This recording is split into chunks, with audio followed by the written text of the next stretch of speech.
அன்பார்ந்தவர்களே, நாம் காலையில் மனமாற்றத்தை குறித்து ஒரு சில காரியங்களில் உங்களுக்கு விலை காட்டிக்கிட்டு இருந்தேன். அது எவ்வளவு முக்கியமானது என்பதை உங்களுக்கு ஒரு சில நிமிடங்களில் புரிய வைக்க விரும்புகிறேன். இயேசுனுடைய முதல் போதனை என்ன தெரியுமா? மனம் திரும்பி. இயேசுவுக்கு தயார் பண்ண ஒருவர் வந்தார். யார்? திருமுழுக்கு யோவான். அவருடைய முதல் போதனை என்ன தெரியுமா? மனம் திரும்பி. பேதுரு பெந்தகோஸ்தே நாளில் முதல் பிரசங்கத்தை வச்சப்ப மக்கள், சகோதரர்களே, நாங்கள் செய்ய வேண்டியது என்ன அப்படின்னு கேட்டப்ப என்ன சொன்னார்? நீங்கள் அனைவரும் மனம் திரும்புங்கள், ஆண்டவராய் இயேசுவின் நாமத்தில் நீங்கள் திருமுழுக்கு பெற்றுக்கொள்ளுங்கள். பாருங்கள், உங்களுடைய முதல் போதனையெல்லாம் எதில் இருக்குது? மனமாற்றத்தில் இருக்குது. பவுலடியார் கண்டம் விட்டு கண்டம் போய் நற்செய்தி அறிவித்தவர். அந்த காலத்தில் ஏதென்ஸ் நகரம் கிரேக்க கலாச்சாரத்துக்கு பேர் பெற்றது. அறிஞர்கள் மத்தியில் அவர் போதிச்சுக்கிட்டு இருந்தார். அப்போ இதைத்தான் சொல்கிறார். வாசிங்க, திருத்தூதர் பணி 17ஆம் அதிகாரத்தை எடுங்க, 30ஆம் வசனம். அந்த அறிஞர்கள் மத்தியில் அவர் சொன்னது பாருங்க. திருத்தூதர் பணிகள் 17ஆம் அதிகாரம் 30ஆம் வசனம். ஏனெனில்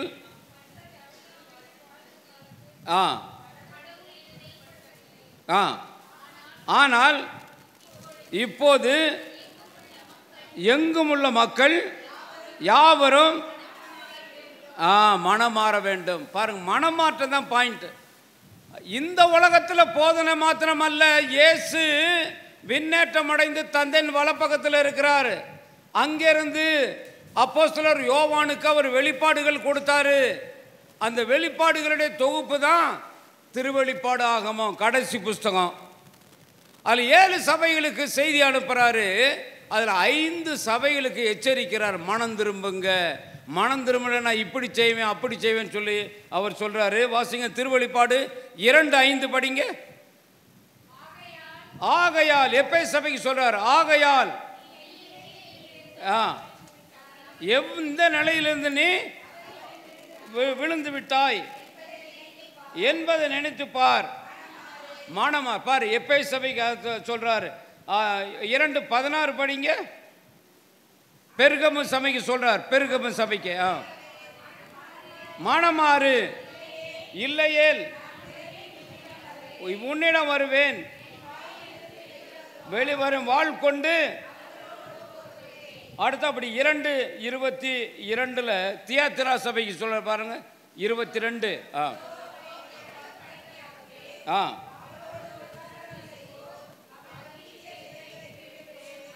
மனமாறாவிட்டால் பாருங்க, மனம்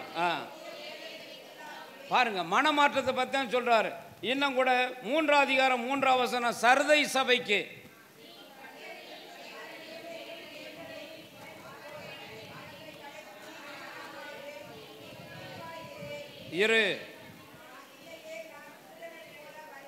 வருவேன். பாருங்க, இங்கேயும் மனமாற்றத்தை சொல். 3 படிச்சு 3 படிச்சுட்டோம். 3:19 படிங்க. அதை லவோதிக்கியா சபை 3.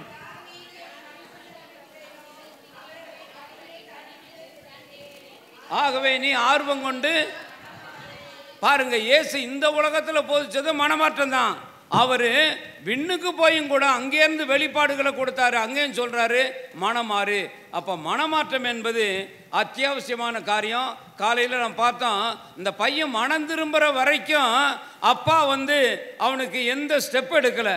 ஆனால் மனம் திரும்ப உடனே என்ன செய்கிறாரு? ஓடி போய் கட்டி அரவணைத்து முத்தமிட்டு ஏற்றுக்கொண்டார். அவருக்கு என்ன சொல்றாரு? நல்ல உடை கொடுத்தாரு, மோதிரத்தை கொடுத்தாரு, நல்ல காலுக்கு மிதிகடைகளை கொடுத்தாரு, கொளுத்த கன்று அடித்து அவர் விருந்து கொண்டாடினார். அப்போ தயவு செய்து மனமாற்றம் மிக முக்கியம், அத்தியாவசியமானது. ஆனால் இந்த மனமாற்றம் எப்படி இருக்க வேண்டும் என்று நான் ஒரு சில காரியங்களை உங்களுக்கு காலையில் எடுத்து சொன்னேன். இப்பொழுது இன்னும் கொஞ்சம் எச்சரிக்கை சொல்கிறேன். இந்த மனமாற்றத்தில் கொஞ்சம் தவறான புரிதல், மிஸ்கன்செப்ஷன் சொல்லுவாங்க. அதாவது தவறான கண்ணோட்டம் மனமாற்றத்தில். ஆக தயவு செய்து மனமாற்றத்தில் பாருங்கள், மனம் மாறாமல் நீங்கள் எந்த ஞான காரியம் செஞ்சாலும் ஒரு பிரயோஜனம் இல்லை. மனம் மாறல, ஆனால் தவறாமல் பூசிக்கு வர்றாங்க. மணமாரில் ஒரு சந்தி இருக்கிறாங்க, மணமாரில் 14 ஊரில் போய் ஊர் சுற்றிட்டு வர்றாங்க. இப்போ இந்த தவசு காலத்தில் நோ யூஸ். மணமாரில்னா என்ன ஞான காரியம் செஞ்சாலும் ஒரு பிரயோஜனம் இல்லை. அதாவது சின்ன ஒரு உதாரணம் சொல்கிறேன் கேளுங்க. கார் ஓட்டுறவங்களுக்கு இந்த விவரம் நல்லா கொஞ்சம் புரியும். அதாவது வண்டியை நம்ம இன்ஜினை சாவியை போட்டு இன்ஜினை ஸ்டார்ட் பண்ணுறான். ஸ்டார்ட் பண்ணி இப்போ எதிர்பாராமல், அதாவது கியர் வந்து பின்னாடி இருக்குன்னு வைங்க வண்டியில். இப்போ கியரை பின்னாடி வச்சுக்கிட்டு ஆக்சிலேட்டரை அழுத்துனா வண்டி முன்னாடி போகுமா பின்னாடி போகுமா? எந்த பக்கம் போகும்? பின்னாடி தான் போகும். ஏன்னா கியர் எந்த பக்கம் இருக்குது? பின்னாடி இருக்கு. ஆனால் கியரை முன்னாடி போட்டோம்னா முன்னாடி போகும். அதுபோல் சாத்தாம் பக்கம் நாம் கியரை போட்டுட்டு, நான் பூசைக்கு போனேன், நான் நம்ம வாங்கினேன், நான் ஒரு சந்தி இருந்தேன், 14 ஊருக்கு போய் சுற்றிட்டு வந்தேன், நோ யூஸ். கியர் எந்த பக்கம் இருக்குன்னு பாரு. ஆண்டவர் பக்கம் இருக்கா, சாத்தான் பக்கம் இருக்கா? நீ மனம் திரும்பாமல் எந்த ஞான காரியம் செஞ்சாலும் பின்னைய நிலை முன்னைய நிலையை விட மோசமாயிரும். எச்சரிக்கை நம்பர் 1. எச்சரிக்கை 2வது, நம்ம மனமாற்றத்தில் தயவு செய்து ஒரு சிலர், நீங்கள்ல ஒரு சிலர், உங்களுக்கு தெரிஞ்சவங்க ஒரு சிலர் இருக்கலாம், நான் மனம் மாறல, நான் கோயிலுக்கெல்லாம் வரல, நான் பாவசிங்கதெல்லாம் செய்யலை, கடவுளை என்னை கொன்னா விட்டார், நான் செத்தா போயிட்டேன் என்று ஒரு சிலர் சவால் விடலாம். தயவு செய்து அவங்கள்ட்ட எல்லாம் சொல்லுங்கள், கடவுளுடைய பொறுமைக்கு நீங்கள் சவால் விட வேண்டாம். கடவுளுடைய பொறுமைக்கு சவால் விட வேண்டாம். வாசிங்க நீதிமொழிகள் 29:1. நீதிமொழிகள் வசனம் 29:1. பன்முறை கண்டிக்கப்பட்டும் பிடிவாதமாயிருந்தால்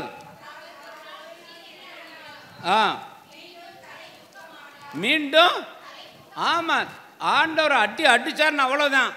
இது இஸ்ராயல் அந்த நாட்டுக்கு, அந்த மக்களுக்கு இது ஒரு நல்ல உதாரணம். மத்தேயு 23 படிங்க, 37 படிச்சுட்டு வாங்க. மத்தேயு 23 27 படிச்சுட்டு வாங்க. 37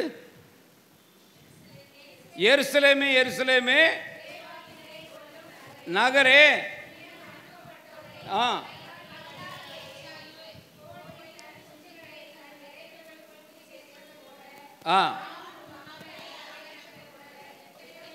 எத்தனையோ முறை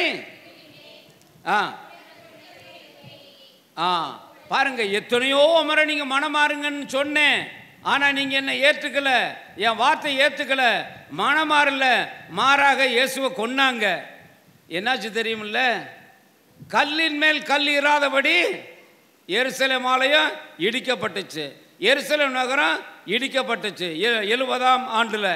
அதுக்கப்புறம் என்ன இல்லை, இஸ்ராயல் மக்கள் அகில உலகமெல்லாம் சிதறடிக்கப்பட்டாங்க, அடிமைகளாக விற்கப்பட்டாங்க. 1948ஆம் ஆண்டு வரை அவங்க அகதிகளாக, இந்த அட்லஸ் படம் இருக்கும் உலக, அதில் இஸ்ராயலுங்கள தேசத்துக்கு இடமே இல்லாமல் அப்படி அவங்க நாடோடிகளாக அலைஞ்சாங்க. ஏன்னா இயேசுவனுடைய போதனை அவங்க ஏற்றுக்கலை, மனமாறல. அதனால் நான் ஒரு சிலர் நீங்கள் பேசுவேன், நான்லாம் தவறாமல் பூசிக்க போகிறேன், என்ன செத்தாக போயிட்டு நான் நல்லா தான் இருக்கேன்னா, இந்த அங்கே ஒரு வீடு கட்டிட்டேன், அங்கே நான் ஆவடியில் ஒரு வீடு கட்டியிருக்கேன், தாம்பரத்தில் ஒரு வீடு கட்டியிருக்கேன். ஆமாம், ஆனால் அந்த மேலே வந்து வீட்டுக்கு சேர முடியாது. Praise the Lord. ஆமாங்க, தயவு செய்து யாரும் கடவுளுடைய பொறுமைக்கு சவால் விட வேண்டாம். அடுத்தபடி நம்ம மனமாற்றத்தில் நம்ம சிந்திக்க வேண்டியது, மனிதர்கள் நமக்கு அளவுகோல் அல்ல. குறிப்பாக நம்மளை விட யார் வந்து இன்னும் திருந்தாமல் இருக்கிறாங்களோ அவங்கெல்லாம் பாருங்கள், கிறிஸ்மஸுக்கும் ஈஸ்டருக்கு தான் பூசிக்க வர்றாங்க. நான் தவறாமல், நான் ஞாயிற்றுக்கிழமை பூசிக்கெல்லாம் தவறாமல் போகிறேன்ல, அவங்களோட நான் பெட்டர். அவங்க நமக்கு அளவுகோல் அல்ல. Praise the Lord. இந்த அவங்கெல்லாம் பாருங்கள் அப்படி இப்படி சாராயம்லாம் குடிக்கிறாங்க, அது பண்ணுறாங்க. நல்லா எதுவுமே குடினா நல்லவன் இல்லை இல்லை. தயவு செய்து மனிதரை நமக்கு அளவுகோல் அல்ல, நாம் கடவுள் தான் நமக்கு அளவுகோல். வாசிங்க 1 பேதுரு 1:15. 1 பேதுரு 1:15. உங்களை அழைத்தவர் தூய்மையாயிருப்பது போல. ஆமாங்க, அவர் அழைச்சவர், அவரை போல நம்ம தூய்மையாக இருக்கணும். மத்தேயு 5:48. மத்தேயு 5:48. உங்கள் விண்ணக தந்தை நிறைவுள்ளாய் இருப்பது போல நான் இன்னும் கொஞ்சம் பரிசுத்தமாகணும், இன்னும் கொஞ்சம் பரிசுத்தமாகனு சொல்லி அப்படித்தான் பார்க்கணும். தவிர இந்த அவங்கெல்லாம் பாருங்கள், அவங்கெல்லாம் ஞாயிற்றுக்கிழமை பூச்சிக்கெல்லாம் வர்றதே இல்லை. அவங்கெல்லாம் பாருங்கள் இப்படி இருக்கிறாங்க, நான் பாரு நல்லவனாக இருக்கேன். தயவுசெய்து மனிதர்கள் நமக்கு அளவுகோல் இல்லை. யார் அளவுகோல்? அவரை போல் நம்ம பரிசுத்தமாகணும். இன்னும் கூட தயவுசெய்து அந்த மனமாற்றம் என்பது நமக்கு கடவுளுக்கு இருக்கிற காரியத்தை செட்ரைட் பண்ணால் போதும் அப்படி நினைக்காதீங்க. நமக்கு அயலாருக்கு உள்ள காரியங்களையும் செட்ரைட் பண்ணணும். தயவுசெய்து கடவுளுக்கு நமக்கு இருக்கிற காரியங்களை சரி பண்ணால் போதும், அதான் மனமாற்றம் நினைக்காதீங்க. நம்ம அயலாரோடும் நாம் ஒப்புரவாகணும். கண்ணால் காணும் அயலானை அன்பு செய்ய முடியாதவன் கண்ணால் காண முடியாத கடவுளை அன்பு செய்ய முடியாது. வாசிங்க மத்தேயு 5:23-24 படிங்க. மத்தேயு 5. ஆகையால் உங்கள் காணிக்கை கொண்டு வரும்போது உங்கள் சகோதர சகோதரிகள் எவருக்கும் ஏதாவது நீங்கள் செஞ்ச தவறுனால உங்கள் மேல் அவர்களுக்கு ஏதாவது மனத்தாங்கள் இருக்கவேனால் முதல்ல போய் என்ன செய்ற, அவங்களோட ஒப்புரவாகிக்கிட்டு வா, இல்லைன்னா உன் காணிக்கையை ஏற்றுக்க மாட்டேன். Praise the Lord. அப்போ மனமாற்றம் என்பது கடவுளோட சரி பண்ணுறது மாத்திரமல்ல, சக மனிதரோடும் இருக்கக்கூடிய உறவையை சரி பண்ணி ஆகணும். இன்னும் கூட நம்ம பல சமயம் நான் பார்க்குறேன், நம்ம ஓரளவு கடவுளுடைய கிருபையினால் இன்றைக்கி ஓரளவு நம்மலாம் மனம் திரும்பி இப்படி தியானத்தை எல்லாம் கலந்துக்கிறோம், நம்ம நல்ல காரியங்கள்லாம் செஞ்சுக்கிட்டு இருக்கோம். அது கடவுளுடைய கிருபை. Praise the Lord. 1 கொரிந்தியர் 15:10 படிங்க. இன்றைக்கு நாம் இந்த லெவலுக்கு ஓரளவு மனச்சாட்சியோடு வாழ்ந்துக்கிட்டு இருக்கிறோம், ஓரளவு கடவுளுக்கு நல்லபடியாக வாழ முயற்சி பண்ணிருக்கிறோம். அது யாருடைய கிருபை? 1 கொரிந்தியர் 15:10. ஆனால் இப்போது நாம் இருப்பது கடவுளுடைய கிருபையினால தான் இந்த அளவுக்கு திருந்தி இருக்கிறாங்க. அதனால திருந்தாதவங்கள, இன்னும் மனம் மாறாதவங்கள, இன்னும் குடிப்பழக்கம் உள்ளவங்கள, இன்னும் வீட்டில் சண்டை போட்டுக்கிட்டு இருக்கிறவங்கள, இன்னும் புகை பிடிச்சிக்கிட்டு இருக்கிறவங்கள தயவு செய்து நம்ம ஏழுசமாக பார்க்கவே வேண்டாம். அவருடைய கிருபையை அவங்களுக்காக ஜெபம் பண்ணுவோம். Praise the Lord. அவங்களுக்கு முடிஞ்ச அளவு தகுந்த சமயத்தில் புத்திமதி சொல்லி அவங்கள கடவுள் பக்கம் கொண்டு வர பார்ப்போம். நம்ம தயவு செய்து அவங்கள தரக்குறைவாக நினைக்க வேண்டாம். இன்னும் கூட இறுதியாக சொல்கிறேன், நாம் மனமாற்றத்தில் முக்கியமான காரியம் காலையிலே குறிப்பிட்டேன், நாம் ஒப்புரவு அருட்சாதனத்தை பெறணும். இந்த ஒப்புரவு அருட்சாதனம் பெறப்ப தயவு செய்து ஹோல்சேலாக போய் சொல்லக்கூடாது. சாமி 10 கட்டளைக்கு எதிராக எல்லா பாவத்தையும் செஞ்சுட்டு மன்னிச்சுக்க சாமி, ஹோல்சேலாக டோட்டல் இல்லை இல்லை இல்லை இல்லை. தயவு செய்து ரீட்டெயிலாக தான் செய்யணும். நீ பாவம் செய்கிறது ரீட்டெயிலாக செஞ்சுட்டு, ஆனால் ஒப்புரவு தானே நீ ஹோல்சேலாக போய் சாமி நான் என்ன சாமி என் மனைவியை திட்டிருப்பேன் சாமி, பிள்ளைகளை திட்டிருப்பேன் சாமி, ஒருவேளை நான் சாமி அப்போ போய் தாரான் குடிச்சிருப்பேன், இந்த மாதிரி இங்கோன்னா அங்கோன்னா சொல்லிக்கூடாது. தயவு செய்து டீட்டெயிலாக சொல்லணும். Praise the Lord. டாக்டர்கிட்ட போகிறீங்க, டாக்டரை என்ன பாரு என்னன்னு எனக்கு என்ன தெரியல, ஏதாவது மருந்து கொடு, அவர் கொடுப்பாரா? இல்லை, டீட்டெயிலாக சொல். தலை வலிக்குது, காலையில் வலிக்குது, அப்புறம் நான் கொஞ்சம் ஒரு சில நாளில் நான் வெளியூர் போனேன்னு சொன்னாக்க அலைஞ்சது வர்றப்போ வருது, மாலையில் வருது, வயிற்று இப்போ அதோட வயிற்று வலி வருது, அதோட கண் பார்வை எல்லாம் டீட்டெயிலாக டாக்டர்கிட்ட சொல்லி நாம் வைத்தியம் பார்க்குறது மாதிரி ஒவ்வொரு சாதனமாக தயவு செய்து எதையும் விடக்கூடாது. நம்ம மனசுக்கு அதாவது ஞாபகத்துக்கு எது இருக்கோ, நினைவுக்கு எது வருதோ எல்லா பாவங்களையும் ஒன்றொன்னா சொல்லி ஆகணும். Praise the Lord. தயவு செய்து அங்கே ஹோல்சேலாக சொன்னால் உங்களுக்கு அங்கே பாவம் மன்னிக்கவே படாது. அப்போ என்ன செய்யணும்னு சொன்னாக்க ஒரு சில காரியங்கள் குறிச்சிக்கோங்க. மொதல் 10 கட்டளை எடுத்துக்கோங்க. 10 கட்டளை அதுக்கு எதிராக எந்தெந்த வகையில் இருந்துச்சு. இயேசு இந்த 10 கட்டளை ஒரு கட்டளையை மாற்றி விட்டார். நான் புதியது ஒரு கட்டளை கொடுக்குறேன், நீங்கள் ஒருவரை ஒருவர் அன்பு செய். அப்போ ஒருவரை ஒருவர் அன்பு செய்கிறேன்னா வம்பு செஞ்சுக்கிட்டு இருக்கிறேன்னா பாருங்கள். நான் அன்பை வளர்க்குறேன்னா அல்லது கட்சி பிரிச்சுக்கிட்டு இருக்கேன், அல்லது வெறுப்பு, அல்லது நான் வீட்டில் 2 பேருக்கு பதிலாக 3 பேர், அல்லது இவங்களை பற்றி அவங்கள பற்றி சொல்கிறது. அப்போ அந்த அன்பு கட்டளை 10 கட்டளை பழைய ஏற்பாடு. இயேசு அன்பு கட்டளை கொடுத்துருக்கிறாரு. 3வது கடமை. இந்த உலகத்தில் பிறந்த எல்லாருக்கும் கடமை பொறுப்பு உண்டு. எல்லா குடும்பத்தில் இருக்கலாம், தொழிற்சாலையில் இருக்கலாம், அல்லது நம்ம இயக்கங்களில் இருக்கலாம். தயவு செய்து கடமைகள் நம்ம சரியாக செய்கிறோமா, அது மிக முக்கியம். ஆமாங்க, இந்த பாயிண்ட் மிக முக்கியம். கடமை செய்கிறவங்க தான் கடவுளை பிள்ளைங்க. அதனால தான் இயேசு கூட யார் கடமையை ஒழுங்காக செய்கிறாங்களோ அவங்கள தான் சீடர்களாக கூப்பிட்டுருக்கிறாரு. நல்ல கவனிங்க. ஒரு நாள் பேதுரு அப்படியே கடற்கரையில் இயேசு போய்கிட்டே இருந்தார். பேதுருவும் சகோதரர் அந்திரேயாவும் வலையை போட்டு மீனை இழுத்தாங்க பாருங்க. இயேசு அசந்து போயிட்டார். இவங்க கடமையை ஒழுங்காக செய்கிறாங்க, இப்படி நல்லா மீன் பிடிக்கிறாங்க.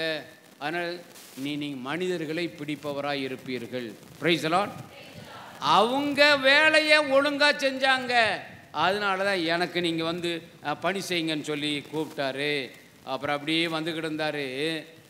யோவானும் யாக்கோப்பும் மீன் பிடிச்சிட்டு அவங்க வலையை அவங்க அப்பா கூட உட்காந்து கிழிஞ்ச வலையை என்ன செஞ்சாங்க, ரிப்பேர் பண்ணிக்கிட்டே இருந்தாங்க. பார்த்தார் இயேசு, திருச்சபையிலும் கூட ரிப்பர்லாம் ஏற்படும், இப்படிப்பட்ட ஆளுக வேணும்னு தான் என் பின்னே வாருங்கன்னு சொன்னார். ஒரு நாள் கப்பர்நகூமுக்கு போனார்.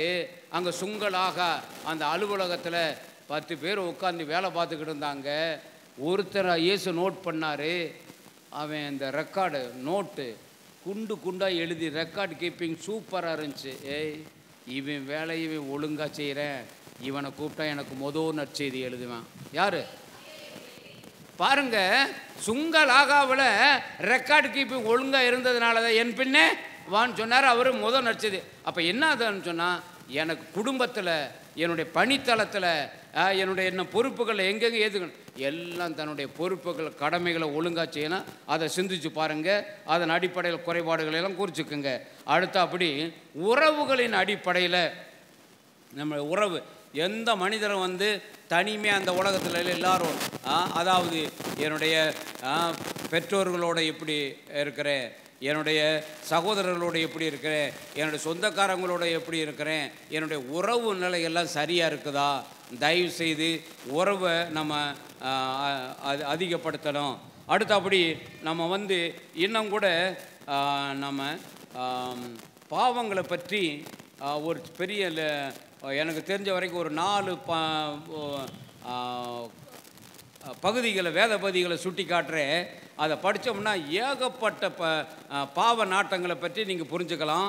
ஒரு 4 வசனங்களை சொல்கிறேன், எடுத்துக்கொள்ள. மார்க் நற்செய்தி 7:20, 20லேருந்து 22 வரைக்கும் படிங்க.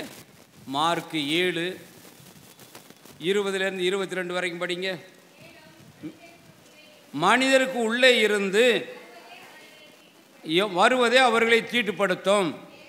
ஏனெனில் மனித உள்ளத்திலிருந்து பாருங்க, பரத்தமை, களவு, கொலை, விபசாரம், பேராசை, தீச்செயல், வஞ்சகம், காமவெறி, பொறாமை, பழிப்புரை, செருக்கு, மதிகேடு ஆகியவற்றை செய்ய தூண்டும் தீ எண்ணங்கள் வெளிவருகின்றன.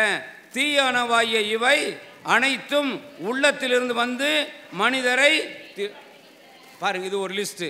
அடுத்து அப்படி ரோமையர் 1 அதிகாரம் 29லேருந்து படிங்க. ரோமையர் 1 அதிகாரம் 29 படிங்க. இவ்வாறு நெறிகேட்டிலும் பொல்லாங்கு பேராசை தீமை ஆனார்கள். அவர்களிடம் பொறாமை கொலை சண்டை சச்சரவு வஞ்சகம் தீவினை முதலியன மலிந்துவிட்டன.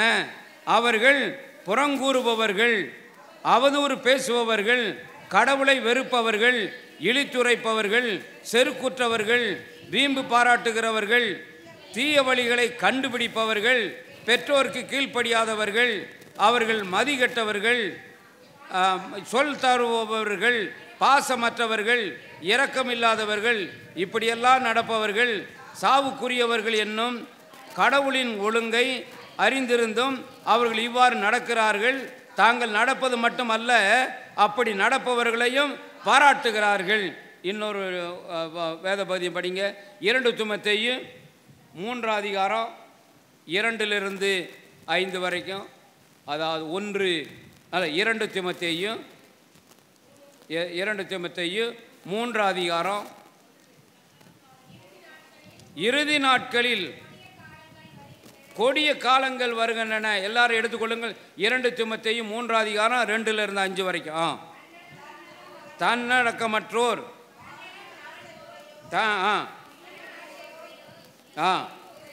வீம்புடையோர் செருக்குடையோர் பழித்துரைப்போர் பெற்றோருக்கு கீழ்ப்படியாதோர் நன்றியற்றோர் தூய்மையற்றோர் அன்புணர்வற்றோர் ஒத்துப்போகாதோர் புறங்கூறுவோர் தன்னடக்கமற்றோர் வன்முறையாளர் நன்மையை விரும்பாதோர் துரோகம் செய்வோர் கண்மூடித்தனமாக செயல்படுவோர் தற்பெருமை கொள்வோர் கடவுளை விரும்புவதை விட சிற்றின்பத்தை அதிக விரும்புவோர் ஆகியோர் அப்போது தோன்றுவர்.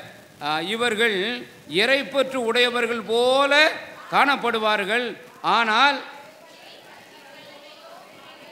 பாருங்க, தயவு இது இப்படி ஒரு 4 டெக்ஸ்ட் எடுத்துக்காட்டு சொன்னேன். இதெல்லாம் கொஞ்சம் பாருங்க. இதெல்லாம் என்கிட்ட இருக்குதா? தயவு செய்து முடிஞ்ச அளவு நமக்கு நினைவுக்கு வரக்கூடிய அளவுக்கு பாவங்களை அறிக்கை செஞ்சாகணும். ஆனால் எந்த மனுஷனும் 100% தன்னுடைய பாவங்களை எல்லாம் கண்டுபிடிச்சு சொல்ல வாய்ப்பே இல்லை. ஏன்னு சொன்னால் எத்தனையோ பாவங்கள். ஆனால் மறந்து போன பாவங்களை ஆண்டவர் மன்னிச்சிருவார். ஆனால் மறைக்கப்பட்ட பாவத்தை ஆண்டவர் மன்னிக்கவே மாட்டார். அதனால் தயவுச்சு கொஞ்சம் பார்த்துக்குங்க. அதனால் முடிஞ்ச அளவு எந்த அளவுக்கு நம்ம பாவங்களை கண்டுபிடிச்சி ஆண்டவர்கிட்ட நாம் மன்னிப்பு கேட்குறோமோ அந்த அளவுக்கு நாம் ஆண்டவருடைய மன்னிப்பை பெறுவது மாத்திரமல்ல, இன்னொரு காரியம், நாம் மீண்டும் பாவத்தில் விழாமல் இருக்க ஆண்டவருடைய கிருபை நமக்கு கொடுக்கப்படும். Praise the Lord. எந்த அளவுக்கு சிரத்தையோடு எல்லா பாவங்களையும் கண்டுபிடிச்சு வருத்தப்பட்டு அறிக்கை செய்கிறோமோ பாவங்களும் மன்னிக்கப்படும். தொடர்ந்து அந்த பாவத்தில் விழாமல் ஆண்டவர் நம்மை காப்பாற்றுவதற்கு அருளையும் கொடுப்பார். Praise the Lord. இது வரைக்கும் நம்ம என்ன பார்த்துட்டோம்னா பாவத்துக்கான ட்ரீட்மெண்ட்டு மனமாற்றம் அப்படின்னு சொல்லி நம்ம பார்த்துட்டோம். ஆனால் இப்போ என்ன உங்களுக்கு சொல்லி கொடுக்க போகிறேன்னு சொன்னாக்க, ஐயா ஒருத்தருக்கு எடுத்துக்காட்டாக சொல்கிறேன். ஒருத்தருக்கு நோவு வந்துருச்சு, உடல் அதை வயிறு ஆப்ரேஷன்லாம் பண்ணியாச்சு. அப்போ என்ன சொல்கிறாருன்னா, டாக்டர் சொல்கிறாரு, இப்படி இருந்ததுனால உங்களுக்கு இந்த வயிறு இந்த மாதிரி பாதிக்கப்பட்டாச்சு, ஆகவே ஆப்ரேஷன் பண்ணியாச்சு, நான் எல்லாம் ஆப்ரேஷன் எல்லாம் முடித்தாச்சு, இப்போ டிஸ்சார்ஜ் ஆகி போகிறீங்க. உங்களுக்கு இனி இத்தனை மாதத்துக்கு இதுதான் சாப்பிடணும், மோர் தான் சாப்பிடணும், வெறும் சோறு தான் சாப்பிடணும், நீங்கள் இந்த மாதிரி நான்வெஜ்ஜெல்லாம் எடுக்கும். அவர் டயட்டு சொல்கிறாரா இல்லையா? அப்படியே இருந்தாக்க என்னாக்க அந்த இது ஆப்ரேஷன் நல்லா செட் ஆகிடும். அதுக்கப்புறம் வரும். அதுபோல் நாம் மனமாறினா மட்டும் போதாது, புதுவாழ்வு நம்ம தொடங்கணும். அது முக்கியங்க. மனமாறினா மட்டும் போதாது. என்னது? வாசிங்க. 2 கொரிந்தியர் 5:17. 2 கொரிந்தியர் 5:17. எனவே ஒருவர் கிறிஸ்துவோடு இணைந்திருந்தால் புதிதாக படைக்கப்பட்டவராய் இருக்கிறார். பழையன கழிந்து பாருங்க. இப்போ புது வாழ்வு வாழ நாம் இன்னும் இயேசு மேலே அதிகமாக அன்பாக, ஆர்வமாக, உற்சாகமாக கிறிஸ்துவ வாழ்க்கையில் நம்ம முன்னேறணும்னு சொன்னாக்க என்னென்ன செய்யணும் என்பதை சுட்டி காட்ட போகிறேன். அதுக்கு ஆதாரமான வசனம் 1 கொரிந்தியர்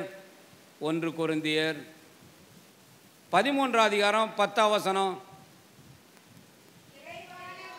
நிறைவானது வரும்போது அரைகுறையானது. ஆமாங்க, நல்ல காரியங்களை நீங்கள் தொடர்ந்து செய்ய செய்ய செய்ய செய்ய கெட்ட காரியங்களை பற்றி உங்களுக்கு எண்ணமே. நிறைவானது வரும்போது குறைவானது தானாக ஒளிஞ்சு போயிடும். அப்போ என்னென்ன நிறைவான காரியங்கள்? புதிய 10 கட்டளைகளை சொல்ல போகிறேன். ஒரு 10 காரியங்களை நீங்கள் கடைப்பிடிக்க ஆரம்பிச்சிங்கன்னாக்க உங்கள் வாழ்க்கை பரிசுத்தத்தில், சீடத்துவத்தில் முன்னேறி போய்கிட்டே இருக்கும். 10 காரியங்கள் முதல் சொல்லுறோம். வேதம் சொல்லுங்க, ஜெபம், கடமை, சாட்சியம், ஊழியம், அன்பு, ஐக்கியம், துணை, சிலுவை, வருகை. இந்த ஒரு 10 காரியங்களை நான் விளக்கமாக சொல்கிறேன். முதல் காரியம் வேதம் தான் வெளிச்சம். வேதம். ஆமாங்க, சிறு உதாரணம் சொல்கிறேன் கேளுங்க. நம்ம சபையை விட்டெல்லாம் ஒரு சிலர் மற்ற சபைக்கு போகிறாங்க. எனக்கெல்லாம் வருத்தமாக இருக்குது. தாய் சபை, ஏசு ஆரம்பித்த சபை இந்த ஒரு சபை தான். இந்த உலகத்தில் ஏசு ஆரம்பித்த ஒரே சபை என்னது? ஆமாம், அந்த ஆரிச சபை தான். அதுக்கப்புறம் உலகத்தில் எத்தனை லட்சக்கணக்கான சபை இருந்தாலும் மனுஷங்க தான் ஆரம்பித்தாங்க. அது ஒன்று மட்டும் நிச்சயம். இது யார் ஆரம்பித்தது? இந்த ஏசு ஆரம்பித்தது. இந்த சபையை விட்டு இப்படிலாம் போகிறாங்களே அப்படின்லாம் வருத்தம் தான். ஆனால் அப்படி போனவங்கள்ட்ட பார்க்குறேன், ஒரு சில நல்ல காரியங்களை பார்க்குறேன். நமக்கு ஆச்சரியமாக இருக்குது. நம்ம பங்கு எடுத்துக்கிட்டாலும் சரி, உங்கள் பங்கு எடுத்துக்குங்க. கிராம பின்னணியில் பார்த்தா நாட்டாம, மணியாறு, ஊர் தலைவர் அல்லது பங்கு பேரவை, நிதி பேரவை, அந்த மாதிரி இவங்கெல்லாம் இருக்காங்கல்ல. அப்படிப்பட்டவங்க நான் தான் பங்குல அப்படி இப்படிங்கிறாங்கல்ல. ஒரு 100 பேர் இந்த பக்கம் வச்சுக்கோங்க. இந்த சபையில் இருக்கிறவங்க நான் தான் அதிகாரி அப்படிலாம் சொல்கிறவங்க. நம்ம சபையை விட்டுட்டு போயிட்டாங்கல்ல ஒரு சிலர், அவங்கள ஒரு 100 பேர் அந்த பக்கம் வைங்க. இந்த பக்கம் இருக்கக்கூடிய இந்த கத்தோலிக்க திருச்சபையில் இருக்கக்கூடிய நாட்டாம, மணியார், தலைவர், அவர் இவரில் குறைஞ்சது 50% மதுபான பழக்க வழக்கம் உள்ளவங்க. உண்மையா பொய்யா? ஒருத்தன் கூட எடுக்க மாட்டான். இந்த பக்கம் இருக்கான்ல, ஒருத்தன் கூட எடுக்க மாட்டாங்க. இருந்தால் சபையை விட்டு வெளிக்கிடுவாங்க. ஏய், எங்கள் சபைக்கு நீ வரக்கூடாது. இந்த பக்கம் இருக்கிறாங்கல்ல, ஒரு 70 அல்லது 80% பார்த்தீங்கன்னு சொன்னாக்க ஒன்று பீடி அல்லது சிகரெட்டு அல்லது பான் பராக்கு அல்லது வெத்தலைவாக்கு அல்லது பொடி அல்லது புகையில் ஏதாவது ஒரு இதுக்கு அடிமைப்பட்டு கிடப்பாங்க. எதுவுமே மென்ட்டு இருக்காது. உண்மையா பொய்யா? இந்த மாதிரி நான் நல்ல சொல். நான் எப்படி அப்புறம் நம்ம சபையில் இருக்கிற வரைக்கும் இப்படி இருந்தேன், எப்படி போய் அவன் திருந்திட்டான். தனியாகவும் பைபிள் படிக்கிறேன், குடும்பமாகவும் பைபிள் படிக்கிறேன், காலையிலையும் பைபிள் படிக்கிறாங்க, சாயங்காலம் படிக்கிறாங்க. அவங்க சபையெல்லாம் எப்படி ஆராதனை? நம்ம சபையில் தான் வந்து, ஃபாதர் கொஞ்சம் சட்டு புட்டுன்னு பிரசங்கத்தை வைங்க, ஃபாதர் கொஞ்சம் குறைச்சிக்கிறீங்களா, ஒரு ஒரு ஃபாதர் 3/4 மணி நேரத்தில் பூசியை பிடிச்சிடுறீங்களா. ஆனால் அவன் எப்போ போனான்? நம்மக்கிட்ட வந்து அவன் உங்கள் சபை எப்படி ஆரம்பிக்குது? ஃபாதர் 9 மணிக்கு ஆரம்பிக்கும் ஃபாதர், 8:45 போய் இடம் முடிச்சுக்கிறோங்கிறேன். 9 மணிக்கு சபை ஆரம்பிக்குது, 8:45 போய் இடம் எப்படா முடிப்பீங்க? ஃபாதர் 12 மணி, அதிகமாக போனால் 12:30, 1 மணி கூட ஆகும் ஃபாதர். என்னடா? பைபிளை பற்றி தான். ஆனால் அங்கே என்னது, இந்த இப்படி ஆராத்தி எடுக்கணும், இந்த ஒட்டு இப்படி வச்சுக்கணும், நம்ம கன்றாவதி இல்லை. நீங்கள் பாருங்கள் என்னென்னமோ அது அறிவிப்புகள் பார்த்தீங்கன்னா ஒரு வாரத்துக்கு ஒரு வாரம் லிஸ்ட்டு அறிவிப்புகள். இதுகள்லையே நம்ம ஓட்டி என்னாச்சு ஃபாதர் பிரசங்கம் மட்டும் கொஞ்சம் சுருக்கமாக வைங்க ஃபாதர். இறை வார்த்தை பாருங்கள், அவனுக்கு இறை வார்த்தை அதிகமாக அதிகமாக தீமையெல்லாம் அவனை விட்டு போகுது. இந்த இறை வார்த்தை இங்கே கம்மியாக கம்மியாக தீமையே வருது. நிறை உள்ளது வரும் பொழுது குறை உள்ளது. அப்போ முதல் காரியம் பரிசுத்த வேதாகமா. என்ன வேதாகமா? ஆமாங்க, இந்த பரிசுத்த வேதாகமத்துக்கு யார் முக்கியத்துவம் கொடுக்குறாங்களோ, இதை படித்து தியானித்து இதன்படி வாழணும்னு விரும்புகிறாங்களோ அவங்க வாழ்க்கை நிச்சயமாக பரிசுத்தம் அடையும். வாசிங்க திருப்பாடல் 119 வசனம் 9 படிங்க.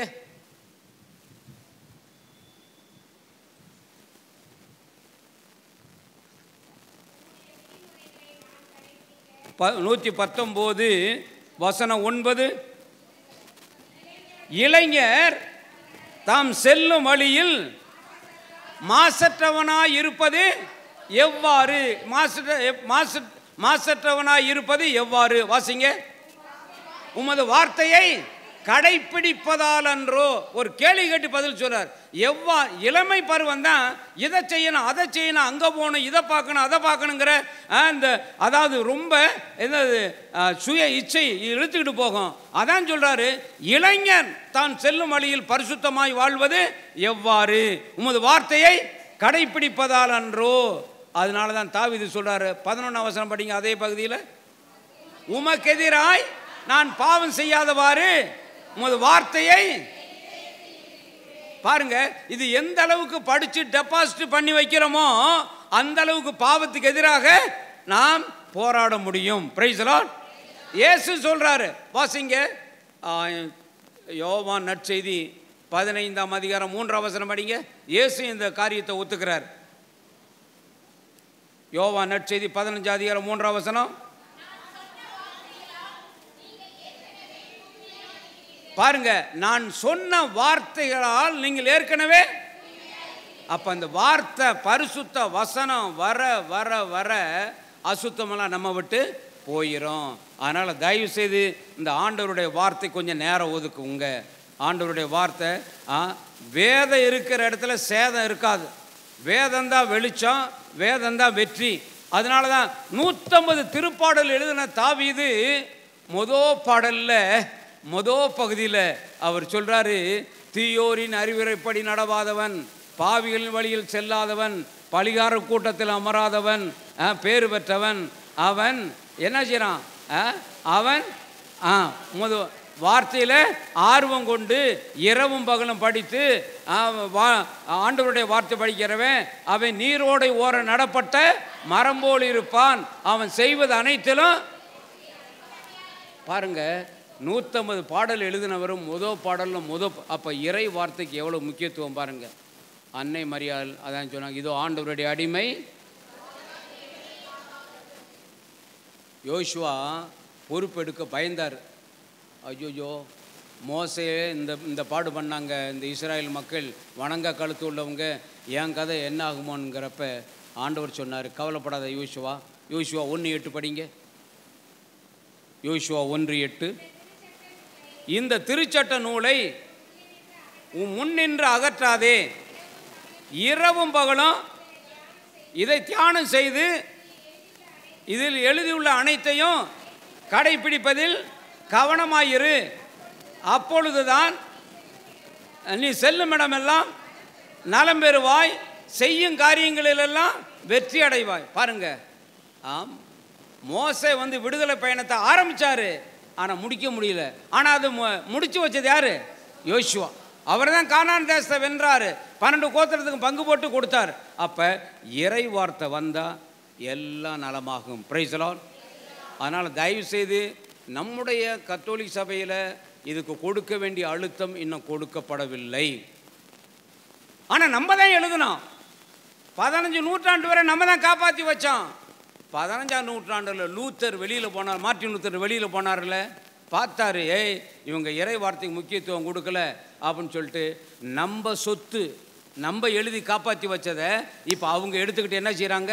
சபையாக கட்டிக்கிட்டு இருக்காங்க. சபைகளுடைய எண்ணிக்கை அதிகமாகி போய்கிட்டு இருக்கு, போகிற மக்களுடைய எண்ணிக்கையும் அதிகமாகிட்டு இருக்கு. ஏன்னா இறை வார்த்தை எங்கே போகுதோ அங்கே வளர்ச்சி வருங்க.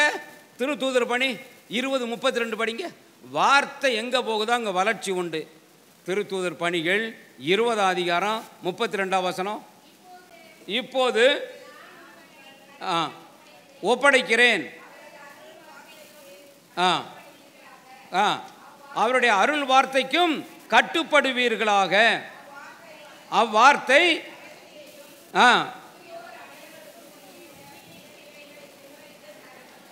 பாருங்க, அந்த வார்த்தை என்னென்ன ஆசீர்வாதங்களை கொடுக்குதான்? 20:32. அந்த வார்த்தை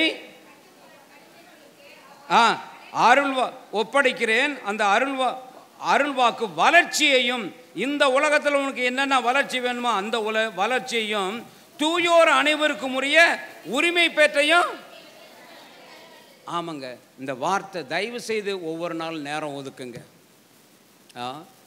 ஒரே நேரம் முடியலன்னா காலையில் ஒரு பகுதி, சாயங்காலம் ஒரு பகுதி. தயவுசெய்து நீங்கள் தனியாகவும் படிங்க, குடும்ப ஜெபத்தில் வாசிங்க. தயவுசெய்து பீடத்துலன்னு சொல்கிறேன், உங்கள் குடும்பத்தில் குடும்ப ஜெபத்தை ஆரம்பிங்க. உங்கள் வீட்டுக்கு இயேசுவை டெய்லி வர வைக்கிறதுக்கு ஒரே வழி என்ன தெரியுமா? குடும்ப ஜெபந்தான். ஏன்னா 2 அல்லது 3 பேர் என் பெயரால் எங்கே ஒன்றாக கூடியிருக்கிறார்களோ, உங்கள் வீட்டுக்கு இயேசுவை டெய்லி வர வைக்கிறதுக்கு குடும்ப ஜெபம் அத்தியாவசியம்.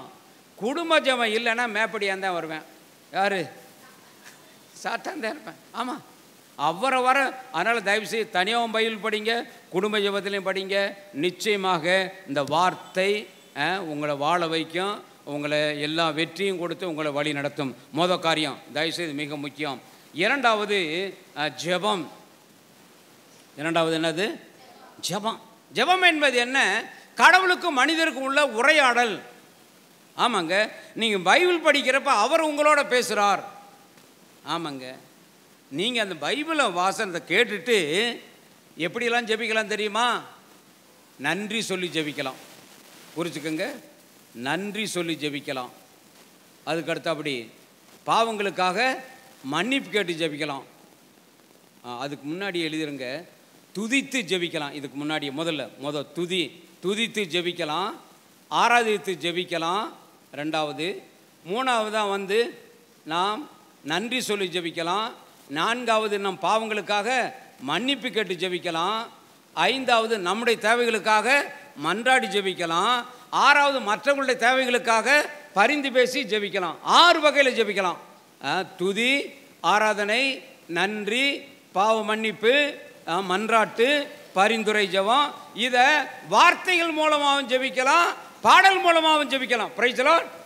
ஒரு முறை பாடுவது, அதுபோல் பாடலையும் சேர்த்துக்கலாம் வார்த்தை. அப்போ தயவு செய்து நாம் அதாவது நமக்கும் கடவுளுக்கு இருக்கிற உரையாடல் தான் ஜெபம். எந்த வீட்டில் கணவன் மனைவிக்குள்ள, பெற்றோர் பிள்ளைகளுக்குள்ள உரையாடல் ஒழுங்காக இருந்தால் உறவு.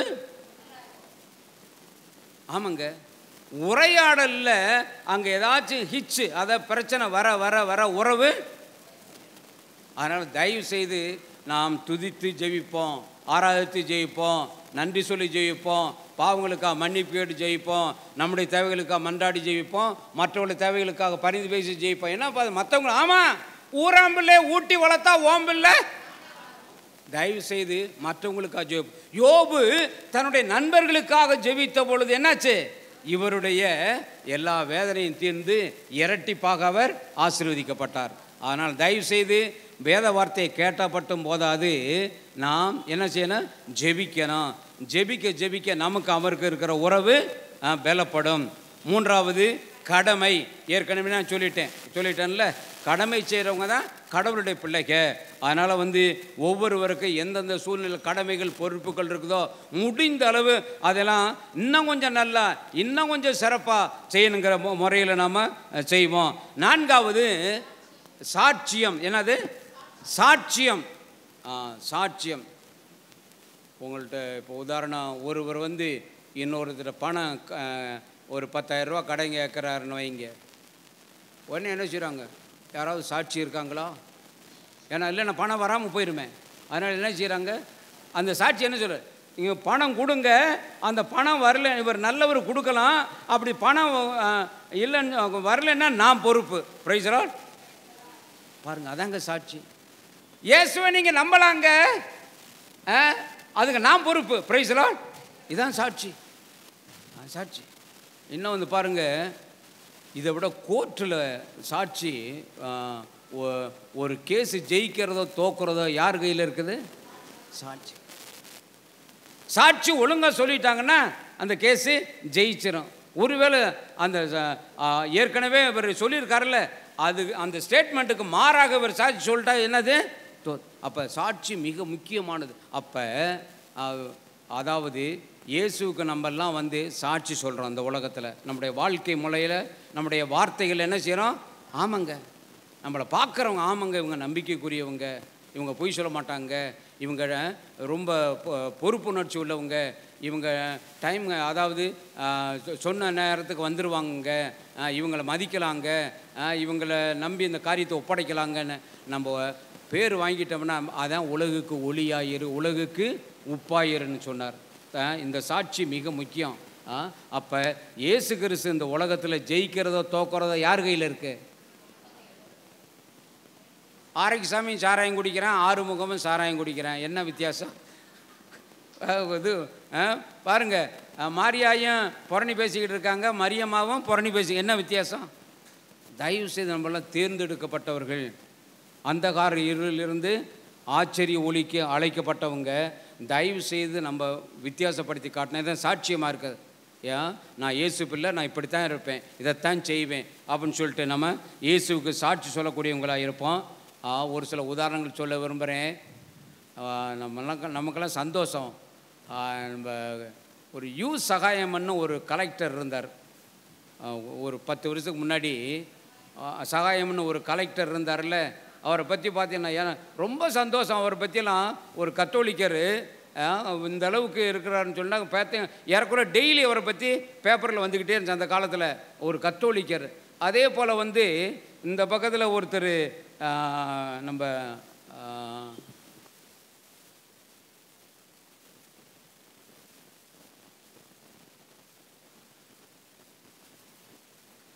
மைக்கேல் குன்ஹா அப்படிங்கிறவர் அந்த கேஸில் எவ்வளவோ சொல்லி பார்த்தாங்க. ஒரு பங்கு ஃபாதர்லாம் அவருக்கு ஃபோன் பண்ணாராம். அந்த மைக்கேல் குன்ஹாவுக்கு, எனக்கு தமிழ்நாட்டிலேருந்து இந்த குறிப்பிட்ட கட்சியிலேருந்து எனக்கு ரொம்ப ப்ரெஷர் வந்துக்கிட்டு இருக்குது, என்னை வந்து பார்த்துக்கிறாங்க சார், அவங்க பங்கை சேர்ந்தவர் அந்த ஒரு மைக்கேல் குன்ஹா, அதனால் தயவுசெய்து கொஞ்சம் பாதகம் இல்லாமல் கொஞ்சம் அட்ஜஸ்ட் பண்ணி வருது ஃபாதர். அவர் சொன்னார் அந்த ஃபாதருக்கு, ஃபாதர் உங்களுக்கு 1000 அந்த பங்கை கொடுத்துருக்கிறாரு, அந்த பங்கு லிமிட்டோடு இருந்துக்குங்க. நாங்கள் இந்த சமுதாயத்தில் வாழ்கிறோம், நாங்கள் இயேசுக்கு சாட்சியாக இருக்கிறோம், தயவுசெய்து இந்த விஷயத்தில் நீங்கள் தலையிடாதீங்கன்ட்டாரோம். Praise the Lord. பாருங்கள், அவர் துணிஞ்சு அவங்க பங்கு தந்தைக்கே சொல்லிட்டாராம், எனக்கு ரொம்ப ஆளுங்க வந்து ப்ரெஷர் பண்ணிக்கிட்டு இருக்காங்க, அவர்கிட்ட சொல்லுங்கன்னு சொல்லி அவர் சொல்லிட்டார், உன் கம்பவுண்டுக்குள்ளே நீ இருந்துக்க, நான் வந்து உலகத்தில் இருக்கிறேன், நான் அந்த உலகத்துக்கு நான் வந்து இயேசுக்கு சாட்சியாக இருக்கேன். அடித்து அவர் எதிர்பாராத நல்ல ஒரு ஜட்ஜ்மெண்ட்டை கொடுத்தார். இதெல்லாம் பார்த்து எதுக்குன்னு சொன்னாக்க பலர் அப்போலாம் பேச ஆரம்பிச்சேன், பரவாயில்ல கிறிஸ்தவங்கன்னு அப்படித்தான். சகாயமெல்லாம் பார்த்தீங்கன்னு சொன்னாக்க ஒரு சாதாரண குடும்பம் தான் சொல்லிட்டு, ஏன்னா அவருக்கு நான் பங்கு தந்தையாக இருந்தேன், அந்த சகாயத்துக்கு அவருக்கு நான் பங்கு தந்தையாக இருந்தேன். அப்போ சாதாரண குடும்பம் தான், பெருஞ்சுனைன்னு சொன்ன சின்ன கிராமம், புதுக்கோட்டை பக்கத்தில். ஆனால் இந்த அளவுக்கு வந்து ஒரு சாட்சியான, அப்போ தயவுசெய்து நம்ம வந்து முடிந்த அளவு இந்த சமுதாயத்தில் நம்ம எந்த அளவுக்கு நேர்மையாக உண்மையாக கடமை உணர்ச்சியோடு நம்ம இருந்தே ஆகணும். அதன் மூலமாக நம்ம என்ன செய்கிறோம்? இயேசுவை அறிவிக்கிறோம். Praise the Lord. சரி, ஆலை. அடுத்து அப்படி ஊழியம். ஆமாங்க, அதாவது உலகெங்கு சென்று நற்செய்தி அறிவித்து எல்லா இனத்தாரையும் சீடராக்குங்கள்னு சொல்லி ஆண்டவன் கட்டளை கொடுத்துட்டாரு. நம்ம நற்செய்தி அறிவிச்சே ஆகணும், நற்செய்தி அறிவிச்சே ஆகணும். பவுலடியா சொல்லிட்டால், நற்செய்தி அறிவிக்காவிட்டால் ஓகே. ஆமாங்க, நமக்கு தெரிஞ்ச வகையில் முடிஞ்ச வகையில் நம்ம மற்றவங்க சொல்லிக்கிட்டே இருக்கணும். Praise the Lord. சிறு உதாரணம் சொல்கிறேன் கேளுங்க. உங்கள் வீட்டில் நீங்கள் டெய்லி இப்போ திருப்பலிக்கு வர்றீங்க அல்லது தனியாக பைபிள் படிக்கிறீங்க, ஒரு வசனம் உங்கள் உள்ளத்தை தொடுது. அந்த வசனத்தினுடைய முழு பகுதியோ அல்லது சுருக்கமாகவோ உங்கள் வீட்டுக்கு வெளியில் ஜன்னலில் ஒரு ஸ்லேடு போட்டு பெரிய எழுத்தில் நீ கட்டி எழுதி தொங்க விட்டுறீங்கன்னு வைங்க. அந்த அந்த அந்த சந்து வழியாக ஒரு நாளைக்கு ஒரு 200 பேர் 300 பேர் போனாங்கன்னாக்க ஒரு 10 பேராவது படிப்பாங்களா படிக்க மாட்டாங்களா? நற்செய்தி அறிவிச்சாச்சுங்க. Praise the Lord. நீங்கள் எழுதி போட்டுட்டீங்க, ஆனால் பலருக்கு அது பிரயோஜனமாக இருக்குதுங்க. உங்கள் ஏரியாவில் அந்த இஸ்லாம் அம்மா, ஒரு அம்மா, வயசான அம்மா பாய்ங்கெல்லாம் அங்கங்கே சவுதி அங்கங்கே போயிட்டாங்க. 85 வயசு முடியாமல் இருக்கிறாங்க. வேறு ஒன்றும் வேணாம். ஆயிஷாம்மா எப்படி இருக்கிறீங்க, ஒரு 10 நிமிஷம் அவங்களோட பேசுங்க. பையங்களாம் பேசுனாங்களா, பணம் அனுப்புகிறாங்களா, என்ன மருந்து சாப்பிட்டீங்களா, பேசிட்டு ஆயிஷாம்மா நான் ஒரு சின்ன ஜெபம் பண்ணுறேன் ஈசா பேரால். அவங்கள ஈசான்னு தானே சொல்லுவாங்க, ஈசா பேரால். தாராளம் தான். பெரும்பாலும் இப்போ நிலையில் இருக்க வேணான்னு சொல்லவே, உங்களுக்கு தெரிஞ்சபடி ஒரு வாசகத்தை வாசிட்டு ஒரு பாடலை பாடி தலையில் கை வச்சு ஜெபம் பண்ணிட்டு வந்துடுங்க. Praise the Lord. வாசிங்க, மார்க்கு 16-18 படிங்க. நோயாளர்கள் மீது கரங்களை வைப்பார்கள், அவர்களும் சுகமடைவார்கள். வாசிங்க. பிடிப்பர் கொல்லும் நஞ்சை குடித்தாலும் தீங்கிழைக்காது, உடல் நலம் மற்றோர் மீது கைகளை வைப்பார்கள். பாருங்க, தயவு செய்து அவங்களோட பேசிட்டு ஒரு பாடலை பாடிட்டு ஒரு புதுமையை வாசித்து காட்டிட்டு உங்களுக்கு தெரிஞ்சபடி ஒரு ஜபத்தை, அதாவது நீ செய்ய வேண்டியது நீ செய்ய, புதுமை செய்யுது அவர் வேலை. Praise the Lord. அவர் செய்வார். மார்க்கு அதே இதில் தொடர்ந்து படிங்க. மார்க்கில் 16-20 படிங்க. அவர்கள் புறப்பட்டு சென்று எங்கு நற்செய்தி பரப்பினார்கள், ஆண்டவரும் உடனிருந்து செயல்பட்டு நிகழ்ந்த அருங்குறிகளால் வார்த்தை அவர் உறுதிப்படுத்துவாருங்க. Praise the Lord. நீ எப்போல்லாம் இயேசுனுடைய நாமத்தை இந்த மாதிரி உங்களுக்கு தெரிஞ்ச அளவில் சின்ன சின்னதில் இந்த மாதிரி ஆரம்பிங்க, ஆண்டவர் உங்களுக்கு பெரிய பெரிய ஊழியரை உயர்த்துவார். சிறிய காரியத்தில் பிரமாணிக்கமாக இருக்கும், பெரிய காரியத்தை. ஆமாம், அதனால் தயவுசெய்து ஊழியம் அத்தியாவசியம். ஊழியம் செய்யாத கிறிஸ்தவன் அட்டூழியம் செய்வான். என்ன ஃபாதர்? ஆமாம், ஊழியம் செய்யாத கிறிஸ்தவன். ஆமாங்க, யார் இயேசுவை பற்றி அறிக்கை செய்ய ஆரம்பிக்கலையோ வீட்டில் அட்டூழியம் செய்வேன், அல்லது வீதியில் அட்டூழியம் செய்வேன், அல்லது தொழில் சூழ்நிலை அட்டூழியம் செய்வேன், அல்லது பங்கில் அட்டூழியம் செய்வேன். ஆமாங்க, தயவு செய்து நம்ம ஊழியம் செய்ய ஆரம்பிப்போம். Praise the Lord. இயேசு ஆல்ரைட். நம்ம என்ன பார்த்துருக்குறோம்? வேதம், ஜெபம், கடமை, சாட்சியம், ஊழியம். அடுத்து அப்படி வந்து 6வது காரியம் அன்பு. என்னது? இது அடிப்படைங்க. அதான் ஏன் சொன்னார். வாசிங்க, யோவான் நற்செய்தி 13:35 நமக்கு இயேசுவின் சீடருக்குரிய அடையாளத்தை பாருங்க. 13:35 வாசம். நீங்கள் ஒருவர் மற்றவரிடம் செலுத்தும் அன்பிலிருந்து தான் நீங்கள் என் சீடர் என்பதை. ஆமாங்க, நமக்குள்ள, நம்ம குடும்பத்தில், நம்ம அன்பியத்தில், நம்ம பங்குல, நம்ம திருச்சபையில் நமக்குள்ள இருக்கக்கூடிய அன்பை வச்சு தான் இவங்கெல்லாம் இயேசுனுடைய சீடர்கள். நம்ம நினைக்கிறோம் திருவிழா இப்படி கொண்டாடிட்டா, சப்பரம் இத்தனை இழுத்துட்டா, கோயிலை இப்படி கட்டிட்டா நம்ம கிறிஸ்தவங்கன்னு எல்லாம் தெரிஞ்சுவாங்க. தப்பு. ஏசு என்ன சொன்னார்? உங்களிடம் ஒருவரிடம் மன்னிச்சு ஏற்றுக்கொண்டு ஒற்றுமையா சமாதானமா விட்டு கொடுத்து மன்னிச்சு மறந்து ஏற்றுக்கொண்டு வாழ்றீங்கல்ல, இதை வச்சு தான் நீங்கள் கிறிஸ்தவர்கள் இந்த உலகம் அறிந்து கொள்ளும். Praise the Lord. அதனால தான் பவுலடியார் சொன்னார், மண்ணோர் மொழிகளிலும் விண்ணோர் மொழிகளிலும் பேசினாலும் உனக்கு எல்லாம் பரவச பேச்சு தெரிந்தாலும் அன்பு உனக்கு இல்லையே ஒளிக்கு வெண்கலமோ. ஆமாங்க, தயவு செய்து அன்பை வளர்க்குறவங்களா இருப்போம், அன்பு காட்டுவோம். அன்பு காட்டினா உனக்கு சிக்கல் வரும், பிரச்சனை வரும். ஆமாம் ஆமாம். ஆனால் இயேசுக்காக அதை ஏற்றுக்குங்க. Praise the Lord. நம்ம பல சமயத்தில் வந்து நம்ம சொல்லுவாங்கள்ல, கொட்டுறவனு முட்டாள், கொட்ட குனிகிறவனு முட்டாளுன்னு சொல்லிட்டு பல சமயம் நம்மளை வந்து ஏமாளியை ஆக்கிடுவாங்க. ஓகே, பரவாயில்லை, ஆனால் இயேசு என்னை அன்பு செய்ய சொல்லியிருக்கார், அதனால் நான் அன்பு செய்கிறேன் அப்படின்ட்டு கொஞ்சம் பொறுமையாக நம்ம நடக்க அன்பு.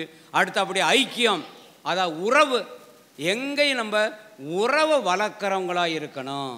ஆமாங்க, சமாதானம் செய்வோர் பேறு பெற்றோர், ஏனெனில் அவர்கள் கடவுளின் மக்கள் எனப்படுவார். ஆமாங்க, முடிஞ்ச அளவு எந்த சூழ்நிலையிலையும் தயவு செய்து கொஞ்சம் சமாதானத்தை, ஒற்றுமையை, உறவுகளை வளர்க்குறவங்களா பார்ப்போம். அதனால தான் இயேசு, தந்தாய் நீர் என்னுள்ளும் நான் உன்னுள்ளும் இருப்பது போல எல்லாரும் ஒன்றாயிருப்பார்களா. அந்த காலத்தை பாடின ஒன்னாயிருக்க கற்றுக்கணும், அந்த உண்மையை சொன்னா ஒத்துக்கணும். காக்கா கூட்டத்தை பாருங்க, அதுக்கு கத்து கொடுத்தது யாருங்க? ஒன்னாயிருக்க கற்றுக்கணும், அந்த உண்மையை சொன்னா. தயவு செய்து கொஞ்சம் நம்ம சமாதானமாக ஒற்றுமையாக இருக்கிறதுக்கு நம்ம பார்ப்போம். அப்போ ஓகே, நம்ம தயவு செய்து நம்ம எங்கெல்லாம் அது சாத்தான் எப்போவுமே என்ன செய்வான்? பிரிவினை, நாட்டுக்கு நாடு பிரிவினை, சண்டை. இன்றைக்கெல்லாம் பார்த்தீங்கன்னு சொன்னாக்க ரஷ்யாவும் உக்ரைனும் பிரச்சனை, இஸ்ராயலும் ஹமாஸும் பிரச்சனை, எங்கெங்கேயோ போய்கிட்டே இருக்கு. ஏன்னு சொன்னால் அவன் சாத்தான் அவன் திருடுவதற்கும் கொல்லுவதற்கும் அன்றி வேறு எதுக்கும் வரும். ஆனால் நம்ம எங்கெல்லாம் நற்செய்தி அறிவிக்கிறோமோ அங்கே சமாதானம். அப்போ தயவு செய்து நம்ம அன்பை வளர்க்குறவங்களா, உறவை ஏற்படுத்துகிறவங்களா நம்ம இருப்போம், ஐக்கியத்தை ஏற்படுத்துவோம். இன்னும் கூட துணை, பரிசுத்த ஆவி தான் நமக்கு துணை. Praise the Lord. வாசிங்க யோவான் நற்செய்தி 14 அதிகாரம் 17 வசனம் படிங்க. 16, 17. அவரே உண்மையை வெளிப்படுத்தும் தூய ஆவியார், உலகம் அவரை ஏற்றுக்கொள்ள இயலாது, காண்பதும் இல்லை அறிவதும் இல்லை, அறிந்திருக்கிறீர்கள், ஏனெனில் உங்களோடு தங்கியிருக்கிறார்.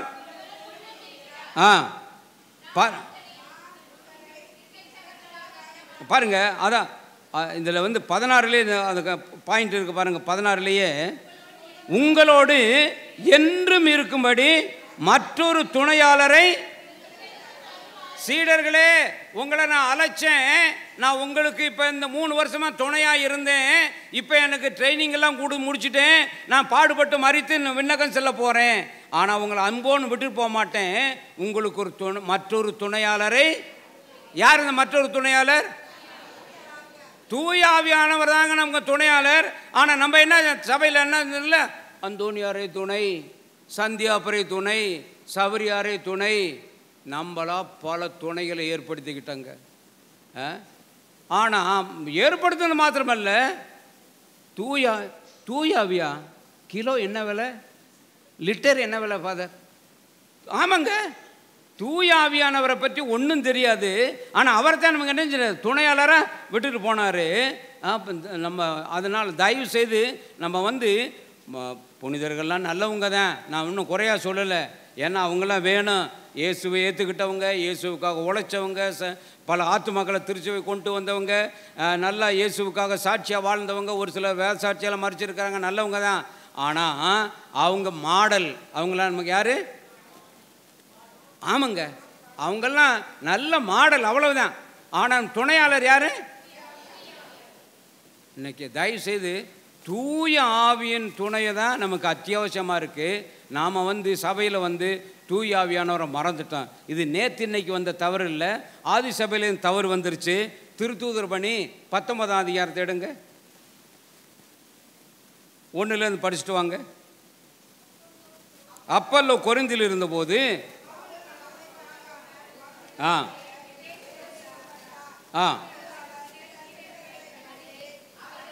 அவர்களை நோக்கி, நீங்கள் நம்பிக்கை கொண்ட போது தூய ஆவியை பெற்றுக்கொண்டீர்களா என்று கேட்டார். அதற்கு அவர்கள், தூய ஆவி என்னும் ஒன்று உண்டு என்று கூட நாங்கள் கேள்விப்பட்டதில்லையே. யாரு? எபேசு சபையில் 7 சபைகளில், திருவெளிப்பாடில் 7 சபை இருக்குல்ல, முதல் சபை எது? எபேஸ் கத்தீட்ரல் சர்ச்சு. முதல் சபை தூய ஆவி என்னும் ஒன்று உண்டு என்று கூட நாங்கள். ஆமாம், இன்னைக்கு கூட அப்படித்தாங்க. மாதாவா, வேளாங்கண்ணி மாதா, வாடிப்பட்டி மாதா, பூண்டி மாதா, டக்குன்னு சொல்லிடுறோம். அந்தோனியார், இன்னும் சௌரியார், அதெல்லாம் சொல்லணும். ஆனால் தூயாவின்னா தெரிய மாட்டேன். தயவு செய்து ஒரு காரியம் சொல்கிறேன். தந்தை விண்ணகத்தில் இருக்கிறார். எங்கே இருக்கார்? அதனால் என்ன செய்யறோம்? விண்ணுலகில் இருக்கிற இயேசு எங்கே இருக்கார்? திவ்யன கேபிட்டல். ஆனால் தூயாவியானவர் எங்கே இருக்கார்? இந்த 3 பேத்துக்கு நூல் பிடிச்சி பாருங்க. நமக்கு மிக நெருக்கமாக இருக்கிறது யாரு? தந்தையை விட, இயேசுவை விட நமக்கு மிக நெருக்கமாக இருக்கிறது யாரு? அதனால பாருங்க, எங்களுக்குள்ளே வாசம் செய்யும். தயவு செய்து அந்த துணையாளரை மறந்துடாதீங்க. தூயாவியானவர் நம்ம கொடுக்கப்பட்டிருக்கிறாரு. ஒவ்வொரு காரியத்திலும் அவரோட உதவி நம்ம துணை செய்கிறது தான் கொடுக்கப்பட்டிருக்கிறாரு. ஒவ்வொரு காரியத்தையும் அவர்கிட்ட சொல்லி செய்யுங்க, அவர்கிட்ட உதவியை பெற்றுக்கொள்ளுங்கள். அடுத்தபடி சிலுவை. இது கிறிஸ்துவ வாழ்வில் நீ விரும்பினாலும் விரும்பாட்டி உனக்கு கிடைக்கும். மற்றதெல்லாம் விரும்பி தான் கிடைக்கும். அந்த சிலுவை மட்டும் கிறிஸ்தவங்கன்னாக்க சிலுவை வந்தே ஆகும். அதனால தான் பாருங்கள், ஒரு குறிப்பிட்ட எண்ணத்தில் இருக்கிறாங்க. இதே எண்ணத்தில் இருக்கிறவங்க இந்து மக்களாக இருந்தால் அவங்களுக்கு இந்த ஸ்காலர்ஷிப்பு, ஆனால் இவங்களுக்கு இல்லை. சிலுவை நடக்குது நாட்டில். பாருங்கள், கிறிஸ்தவங்களாக இருந்தால் நமக்கு சிலுவை. ஆனால் சிலுவையில் கிறிஸ்தவ வாழ்க்கை ஆரம்பிக்கிறோம், மையமில் முடியும். Praise the Lord. அதுக்காக போராடிக்கிட்டு இருக்கிற அடுத்த விஷயம். அதனால் தயவுசெய்து இந்த உங்கள் வாழ்க்கையில் நீங்கள் உங்கள் மேலே மிஸ்டேக் இல்லாமல் ஏதாவது உங்களுக்கு பிரச்சனையோ சிக்கல்களோ, நீங்கள் நீதியாக உண்மையாக நடந்ததுனால சிக்கல் வந்துச்சுன்னா, ஆண்டவர் இந்த சிலுவையை உங்களுக்கு அனுமதிக்கிறாரு. சிலுவையை அனுமதித்தவர் அந்த சிலுவையை தூக்கிட்டு போக கிருபையை கொடுப்பார். அந்த சிலுவையின் மூலமாக சாட்சியாக நிறுத்துவார். அந்த சிலுவையின் மூலமாக மகிமைக்கு கொண்டு போவார். Praise the Lord. வாசிங்க பழைய ஏற்பாட்டு. யோசேப்பு பாருங்கள், என் வாழ்க்கையில் நேர்மையாக தான் இருந்தேன், யதார்த்தமாக தான் கண்ட கனவை சொன்னேன். புத்திப்பார் வீட்டில் கூட அந்த அம்மா பாவத்துக்கு தூண்டினப்ப என் கடவுளுக்கு எதிராக செய்ய மாட்டேன்னு சொன்னேன். அதனால் சிறைக்கு போனேன். இப்படி பாருங்கள், வரிசையாக அவனுக்கு சிலுவை சிலுவை சிலுவை. கைவிட்டாரா? கடைசியில் எகிப்துக்கு கவர்னர். Praise the Lord. நம்ம மிஸ்டேக் இல்லாமல் நமக்கு ஏதாவது உங்களுக்கு வந்துச்சுன்னு சொன்னால் ஆண்டவர் சிலுவை அனுமதிக்கிறார்னு அர்த்தம். வாசிங்க மார்க் நற்செய்தி 8ஆம் அதிகாரம் 34ஆம் வசனம். மக்கள் கூட்டத்தையும் வரவழைத்து, என்னை பின்பற்ற விரும்பும் எவரும் தன்னலம் துறந்து தம் சிலுவையை எடுத்துக்கொண்டு. இயேசுவை பின்பற்றுவதற்கு லைசன்ஸ் என்னது? சிலுவையை எடுத்துக்கொண்டு. ஆமாங்க, நீங்கள் நல்லவங்களாக இருந்தோம், நேர்மை உள்ளவங்களாக இருந்தோம், நீங்கள் செய்ய வேண்டியதை ஒழுங்காக செஞ்சு கூட உங்கள் மேலே பிராது பண்ணுறாங்கல்ல, உங்கள் மேலே ரிப்போர்ட் பண்ணுறாங்கல்ல, உங்கள் பேரை கெடுக்கிறாங்கல்ல, என்ன நேர்ந்தாலும் நன்றி சொல்லுங்கள். Praise the Lord. ஆண்டவரே, நான் நல்லது தான் செஞ்சேன். ஆவியானவரே, இந்த சூழ்நிலையில் என்னை நிறை உண்மையில் வழி நடத்துங்க. ஆவியானவர் வந்தால் எப்படி நடத்துவார்? நிறை உண்மையில் நம்ம வழி நடத்துவார். தயவு செய்து சிலுவை வந்தால் சோர்ந்து போயிட வேண்டாம். சிலுவை ஆண்டவர் அனுமதிப்பார், ஆசீர்வாதத்தை பின்னாடி நம்ம கொடுப்பார். Praise the Lord. அதனால் தயவு செய்து சிலுவை வந்துச்சுன்னா நீங்கள் சோர்ந்து போயிடாதீங்க. என்னடா நான் நல்லவங்களாக இருந்தேன், நேர்மையாக இருந்தேன், இந்த சிக்கல் எனக்கு ஏன் ஆண்டவரே? நான் நேர்மையாக தான் இருந்தேன், இந்த சிலுவை இப்படி வந்திருக்குது, இதை எப்படி நான் தூக்கிட்டு போகிறது அப்படின்னு சொல்லி நீங்கள் எனக்கு வழிகாட்டுங்கன்னு சொல்லி ஆண்டவர்கிட்ட கேளுங்க. 1 கொரிந்தியர் 10:13 படிங்க. 1 கொரிந்தியர் 10:13.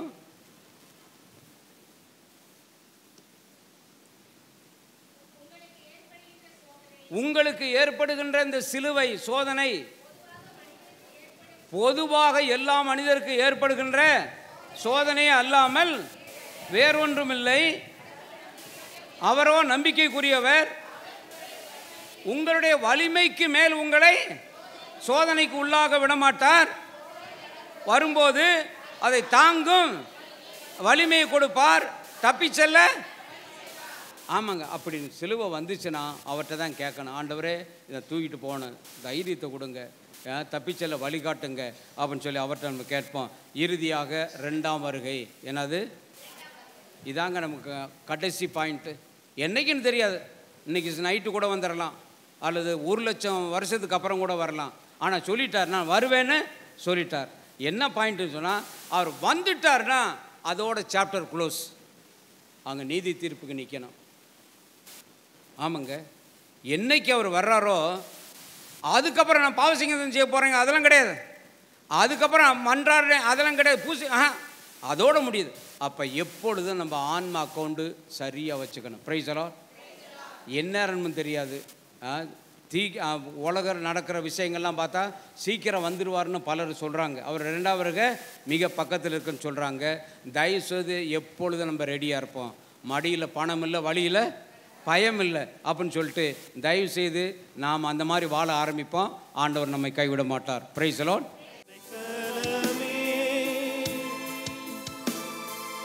அதிசயமே